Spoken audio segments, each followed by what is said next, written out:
Ukraine के Dnipro पर रूस का विध्वंसक हमला और निप्रो के रिहायशी इलाके में ड्रोन अटैक। ड्रोन हमले में रिहायशी इमारत को नुकसान पहुंचा है।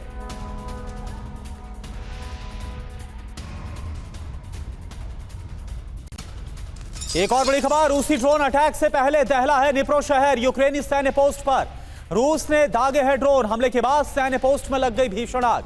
भीषण आग में हथियार और गोला बारूद सब कुछ जलकर खाक।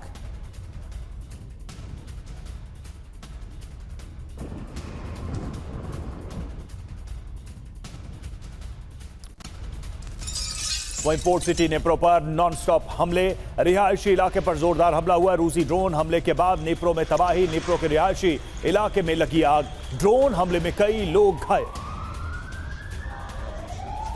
और एक और बड़ी खबर, रूस अमेरिका तनाव पर। यह बहुत बड़ी खबर आपको बता रहे हैं। अमेरिका और रूस के बीच अब परमाणु टक्कर का डर सता रहा है। यूएस ने रूस के पास परमाणु पनडुब्बी भेज दी है। अमेरिका के राष्ट्रपति डोनाल्ड ट्रंप की वार्निंग, रूस के तट पर 2 परमाणु पनडुब्बी तैनात कर दी गई है। दोनों पनडुब्बी रूस पर हमले के लिए तैयार। तो आप सुनिए डोनाल्ड ट्रंप ने क्या धमकी दी है रूस को, देखिए आप। तो आइए समझने की कोशिश करते हैं कि ट्रंप जो कह रहे हैं उसमें क्या कहा गया है, दावा क्या है और इसका मतलब क्या है। तो देखिए, ट्रंप ने दावा किया है कि रूस के पास 2 न्यूक्लियर सबमरीन तैनात की है और मेदवेदेव की परमाणु धमकी के बाद यह एक्शन लिया है। यूएस के पास सबसे ताकतवर एटमी हथियार हैं, यह दावा किया जा रहा है और यूएस नहीं चाहता कि इनका इस्तेमाल करना पड़े। हमारी पनडुब्बी रूस चीन से 25 साल आगे है। अब ऐसे में सवाल है कि क्या ट्रंप ने न्यूक्लियर वॉर की शुरुआत कर दी है? ट्रंप के एटमी एक्शन के जवाब में पुतिन क्या करेंगे? क्या रूस भी यूएस को एटमी हथियार से जवाब देगा? ये सवाल है। बिल्कुल, तो समंदर में आखिर किसकी कितनी ताकत है यह आप समझिए। अमेरिका और रूस के बीच तनाव बहुत ज्यादा बढ़ गया है। ऐसे में यह जानना और समझना जरूरी है कि दोनों में से आखिर किसके पास ज्यादा सबमरीन है। अगर अमेरिका की बात की जाए तो अमेरिका के पास 66 न्यूक्लियर सबमरीन है और वहीं रूस के पास आधे से भी कम यानी कि 31 न्यूक्लियर सबमरीन है। तो न्यूक्लियर सबमरीन के मामले में दोनों की ताकत क्या है यह आपको बताया। वहीं बैलिस्टिक मिसाइल SSBN की बात करें तो अमेरिका के पास 14 और रूस के पास है 8 से ज्यादा। तो एक एक करके कंपैरिजन आपके सामने रख रहे हैं। और वहीं अमेरिका के पास मिसाइल और SSBN की बात करें तो 20 ट्राइडेंट D5 और रूस के पास 16 Boroi delta class missile SSBN मौजूद हैं। इसके साथ साथ सबमरीन तैनाती आर्कटिक प्रशांत क्षेत्र में की गई है अमेरिका की तरफ से और वहीं रूस की तरफ से आर्कटिक, बैरेंट्स सी और उत्तरी अटलांटिक जो रीजन है वहां पर डिप्लॉयमेंट किया गया है। हमारे साथ तमाम खास सामान मौजूद है। सबसे पहले मनीष, एक बात बताइए, आखिर इस तैनाती का मतलब क्या है? कहा तो अलास्का वार्ता की बात कहा जा रहा था कि सब कुछ ठीक हो जाएगा और कहा तो अब न्यूक्लियर टक्कर की बात हो रही है। देखिए, हिंदी में कहावत है कि खिसियानी बिल्ली खंबा नोचे। अलास्का में मीटिंग हुई और ट्रंप को लग रहा था कि अब ये युद्ध रुक जाएगा, लेकिन ऐसा हुआ नहीं। तो अब वो उनकी हताशा झलकती है। आप सोचिए, रूस के पूर्व राष्ट्रपति मेदवेदेव ने एक कमेंट किया मजाक में और उसके जवाब में प्रेसिडेंट ट्रंप ने 2 न्यूक्लियर सबमरीन भेज दिए और तब ट्रंप को फिर नोबेल पीस प्राइज भी चाहिए। तो आप जब न्यूक्लियर सबमरीन की बात करते हैं, एटमी हथियार की बात करते हैं, तो रूस के पास अमेरिका और नाटो से ज़्यादा परमाणु हथियार हैं। और दूसरी बात यह है कि रूस वेनेजुएला नहीं है कि आप 2-4 वॉरशिप भेज दिया, आपने 2-4 बोट पर अटैक कर दिया और वो डर जाएगा। सबसे बड़ी बात यह है कि रूस 3.5 साल से जिस जंग को लड़ रहा है उसमें अमेरिका ने पूरी ताकत झोंक रख दी है। तो अब वो क्या नया करेंगे? अब जो नया होगा वो महाविनाश की तरफ लेके जाएगा, क्योंकि प्रेसिडेंट पुतिन पहले ही कह चुके हैं हमें उस धरती से कोई मतलब नहीं जिसमें रूस का अस्तित्व ना हो। बिल्कुल, और देखिए सवाल यहां पर यही है कि ये जो अब तक की सबसे स्ट्रॉन्ग पोस्चरिंग की गई है अमेरिका की तरफ से, ट्रंप की तरफ से, इसका रिएक्शन क्या होगा? देखिए, रूस और यूक्रेन के बीच आमने सामने की जंग भी चल रही है और वॉर जोन में रूसी सैन्य काफिले पर हमला हुआ है। खबर आ रही है यूक्रेनी हमले में रूसी आर्मर्ड व्हीकल खाक हुआ है। हमले में कई रूसी सैनिक घायल भी हुए हैं।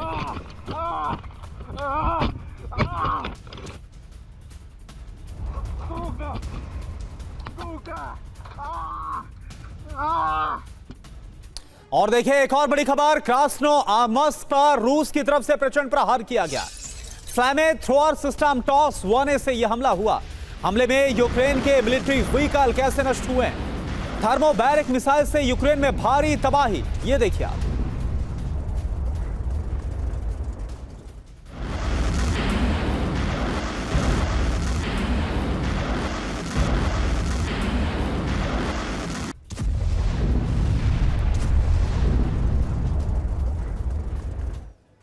और इस बीच मेदवेदेव का ट्रंप को एटमी जवाब, ट्रंप के सबमरीन तैनाती पर पलटवार।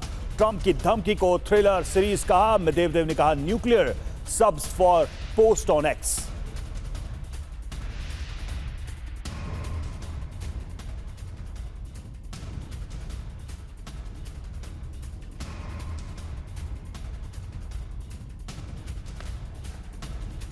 तो देखिए मेदवेदेव की तरफ से किस तरीके से रिएक्ट किया गया और कहा कि ये जो भी कर रहे हैं ये सिर्फ एक्स पर पोस्ट करने के लिए कर रहे हैं। सबमरीन की तैनाती की बात सिर्फ एक सोशल मीडिया पोस्ट के लिए है। यानी मेदवेदेव एक तरफ मजाक भी उड़ा रहे हैं और ये भी कह रहे हैं कि इसको गंभीरता से लेने की जरूरत नहीं है।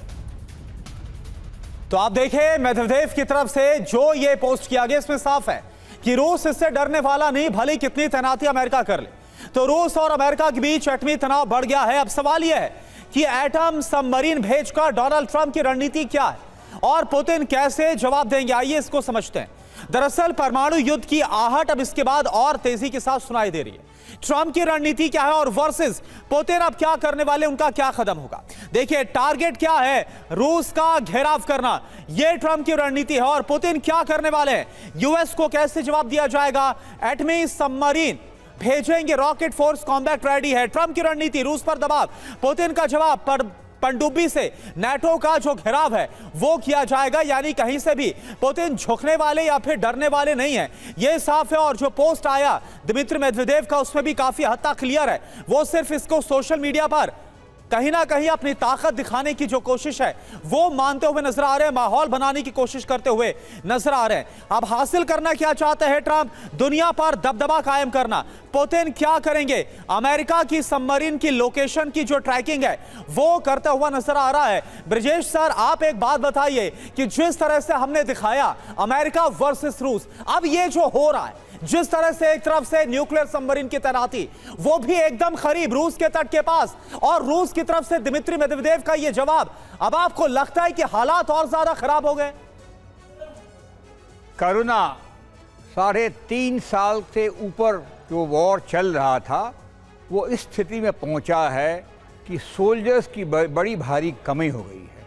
यूक्रेन तो कंपैरेटिवली छोटा देश है, उसके पास तो है ही, और रशिया के पास में भी, उनके पास में लड़ने के लिए लोग नहीं है। और नाइजीरियन ट्रूप भी पाया गया है।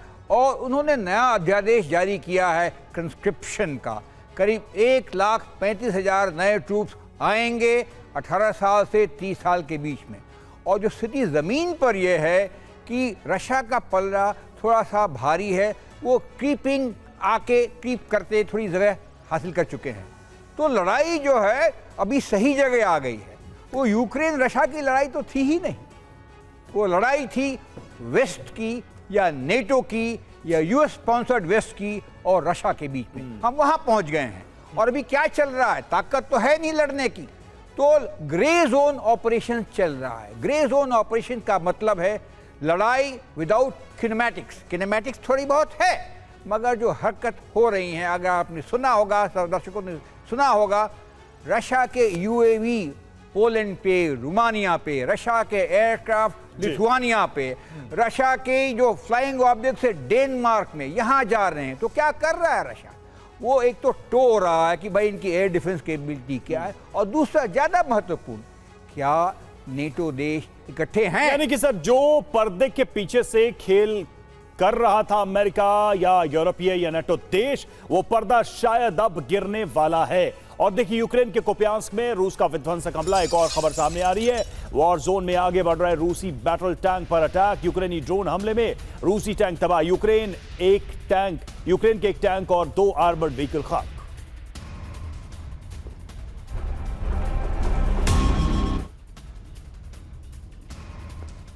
और आप देखिए बाल्टिक में अमेरिका रूस के बीच विवाद और ज्यादा गहरा गया है।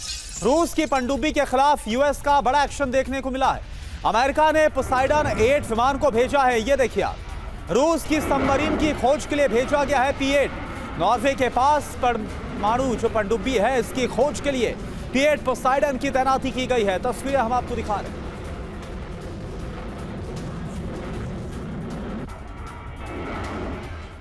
तो देखिए बाल्टिक में ट्रंप का सबमरीन किलर, कुछ अहम बातें। सबसे पहले तो दावा देखिए क्या है। यूरोप में ड्रोन घुसपैठ के बाद यूएस रूस के बीच तनाव बढ़ा है और बाल्टिक में अमेरिका ने रूस के पास पेट्रोलिंग शुरू कर दी है। नॉर्वे के पास अमेरिका ने पोसाइडन 8 विमान भेजे हैं। बाल्टिक कैलिनिंग्राड में रूस के एक्शन की निगरानी। पोसाइडन 8 को भी जानिए, समझिए इसके बारे में। समंदर के रक्षक के रूप में इसे जाना जाता है। समंदर में दुश्मन की पनडुब्बी की खोज कर सकता है, एंटी शिप और अन्य हथियारों से लैस है। तो ये सारी खूबियां हैं राठौड़ सर। अब सवाल कुल मिलाकर यही है कि क्या जिस चीज को लेकर शुरू से कहा जा रहा था वो स्थिति अब आ गई है?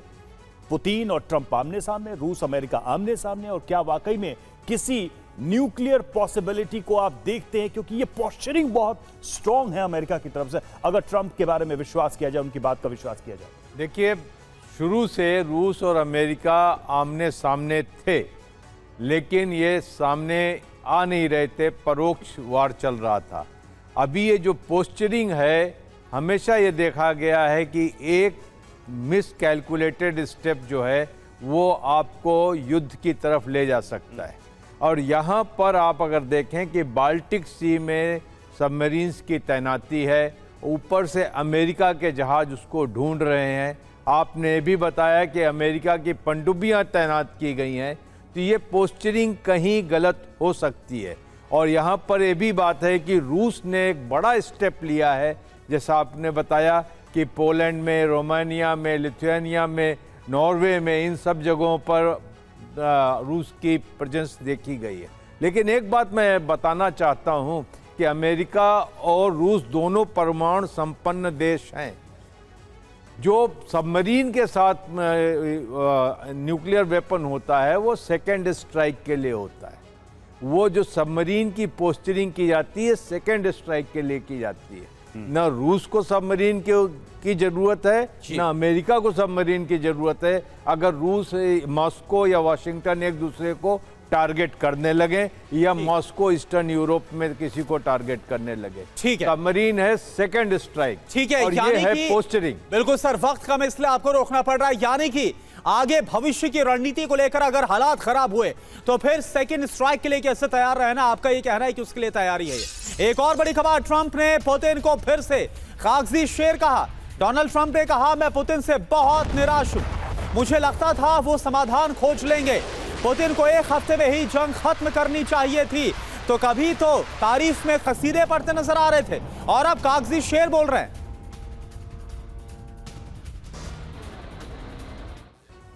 और इस बीच देखिए यूएस रक्षा सचिव पीट हेग्सेथ का बयान आया है। अमेरिका को युद्ध के लिए तैयार रहना चाहिए, शांति के लिए युद्ध लड़ना होगा। यूएस जनरल्स और एडमिरल्स के साथ बैठक में उन्होंने ये बात कही। वॉशिंगटन को हथियार, गोला बारूद की जरूरत।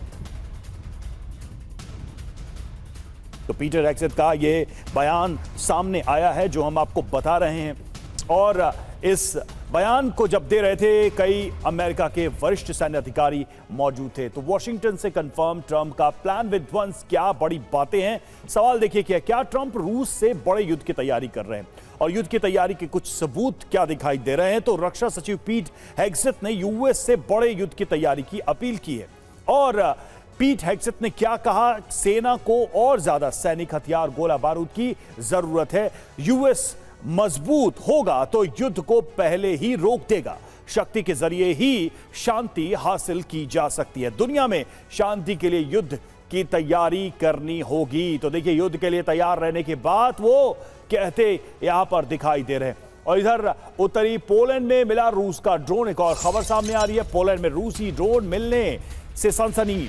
पोलैंड ने ड्रोन मिलने के बाद जांच के आदेश दिए हैं और पोलैंड ने इसे उकसावे की कार्रवाई बताया है। और देखिए आप, ज़ायपरिसिया पर ज़ेलेंस्की की एटमी धमकी। ज़ापोरिज़िया प्लांट से एटमी खतरा है, ये ज़ेलेंस्की की तरफ से कहा गया। प्लांट का जनरेटर खराब है, ब्लैकआउट का संकट है, प्लांट से परमाणु आपदा आ सकती है, ज़ेलेंस्की ने वार्न किया।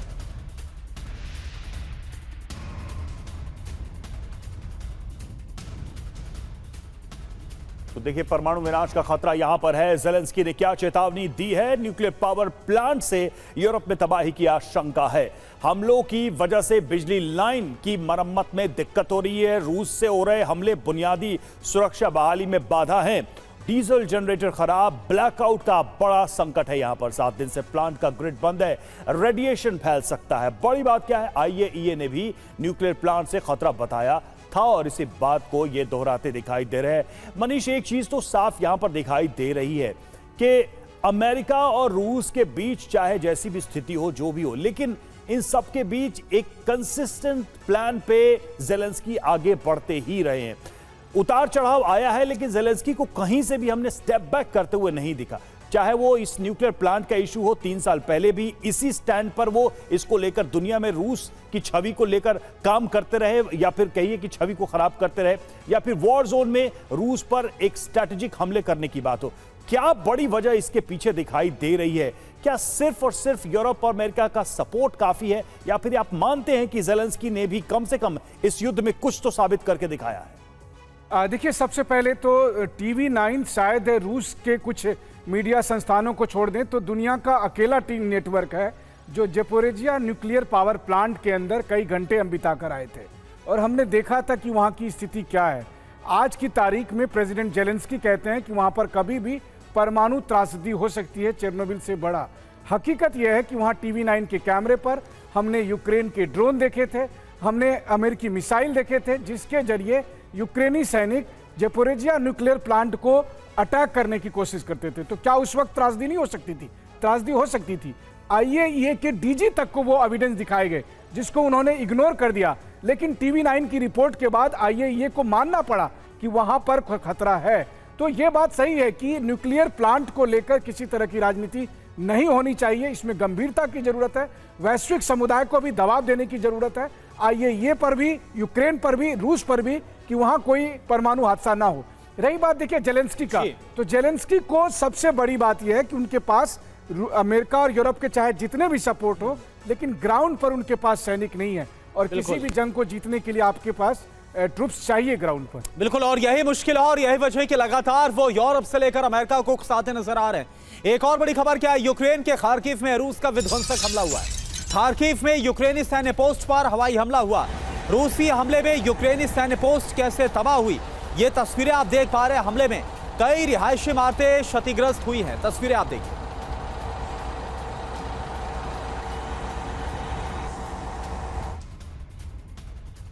और इस बीच राजधानी कीव पर रूस ने दागी है मिसाइल। बैलिस्टिक मिसाइल से दहला कीव। हमले के बाद रिहायशी इलाके में लगी आग। यूक्रेन के ब्रायांस्क में गाइडेड बम से तबाही। हमले में 2 लोग गंभीर रूप से घायल। और आप देखिए, रूस के खिलाफ नाटो की अब बहुत बड़ी तैयारी है। बड़ी खबर है, यूक्रेन में एयर डिफेंस सिस्टम लगाएगा नाटो। रूसी मिसाइल हमलों को रोकने की अब तैयारी है। मिसाइल और ड्रोन हमलों को तबाह करने की प्लानिंग।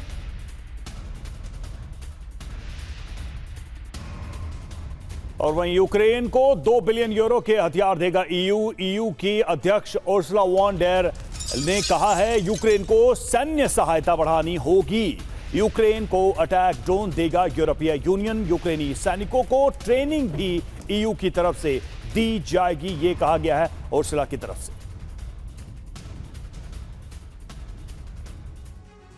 तो यूक्रेन को यूरोप की मदद, युद्ध और महाविध्वंसक होने वाला इंडिकेशन साफ है। यूक्रेन को नए सिरे से हथियार भेजेगा यूरोपियन यूनियन। यूक्रेन को 2 बिलियन यूरो का हथियार देगा यूरोप। यूक्रेन की मदद को लेकर EU के अध्यक्ष उर्सुला वॉन डेर ने कहा, यूक्रेन की रक्षा के लिए हथियार देना बहुत जरूरी है। यूक्रेन को खुद की रक्षा करने में हम सक्षम करेंगे। यूक्रेन में एयर डिफेंस सिस्टम लगाएगा यूरोपीय union. GPS guided kit, electronic warfare weapon, ये सब कुछ दिए जाएंगे। ब्रिजेश सर, इंडिकेशन क्या मिल रहा है उर्सुला वॉन डेर के इस कदम से, इस फैसले से? देखिए, इस पूरी वॉर की जो शांति प्रतिक्रिया चल रही थी, उसमें लगता है जो डोनाल्ड ट्रंप थोड़े से हताश या निराश हो गए हैं उनकी बात से, उन्होंने पर्सनली कई दफ़ा पुतिन से बात की थी, फ़ोन पे लंबी लंबी, फिर समिट भी किया था। और उसके बाद में उनको लगा कि ये बात नहीं बन रही है, तो अभी उनके पास में चारा क्या है, वो दिक्कत है। तो अभी उन्होंने कुछ मिसाइल्स भी दिए हैं यूक्रेन को, जो कि ऑफेंसिव वे में इस्तेमाल कर सकते हैं, लेकिन वो खुद बहुत ही चतुर है। पूरे यूरोप की जो सिक्योरिटी से उन्होंने अमेरिका को अपने आप को खींच लिया है। और उन्होंने ये भी क्लेम किया है, जो कि उतना वास्तविक नहीं है, कि जितने देश हैं करीब 5% ऑफ द जीडीपी डिफेंस में लगाएंगे, मगर उन्होंने पूरी तैयारी की है कि उनके ऊपर उसकी आंच ना आए।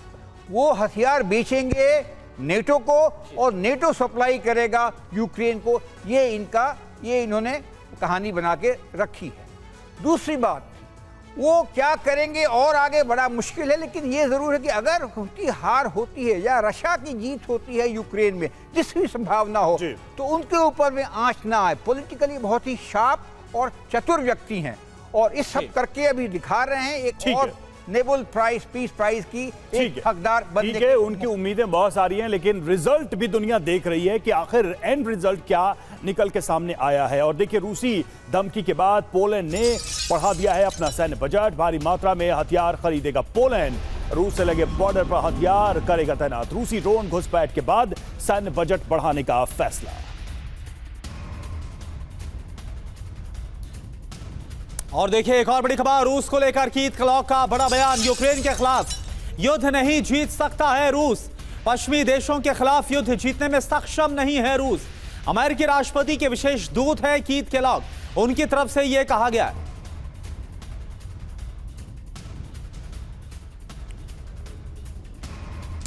और यूएस राठौर सर है। सर, क्या लग रहा है आपको, क्या वाकई में ऐसा मुमकिन है? क्योंकि 3 साल से हम देख रहे हैं कि रूस तो और ताकतवर हुआ है और यूक्रेन में सिर्फ विनाश। देखिए, यहाँ पर ऐसा है कि एक स्थिति बनती नज़र आ रही है, रूस बनाम यूक्रेन या नेटो कहा जाए, कि यहाँ पर एक तरीके से स्टेलमेट दिखाई दे रहा है। जहाँ जहाँ जिन फ्रंट लाइन पर रूस कभी हावी होता था, वहाँ एक एक इंच के लिए संघर्ष करना पड़ रहा है। तो यहाँ पर यह है कि कौन आखिर तक खड़ा रहेगा, वही जीतेगा। लेकिन जिस तरीके के स्टेलमेट हम रूस और यूक्रेन के युद्ध में देख रहे हैं, वो बहुत देर तक पुतिन को भी अपर हैंड में नहीं रख पाएगा। वॉर जैसे जैसे खिंचती जाएगी। और शायद राठौर साहब, इस बात को नाटो देश और अमेरिका भी समझते हैं कि ऑलरेडी बहुत स्ट्रेच हो चुका है, रूस लंबे समय से इंगेज है। तो क्या इस युद्ध को लंबा खींचने पर नतीजे रूस के पलट हो सकते हैं? ये भविष्य में देखने वाली बात होगी।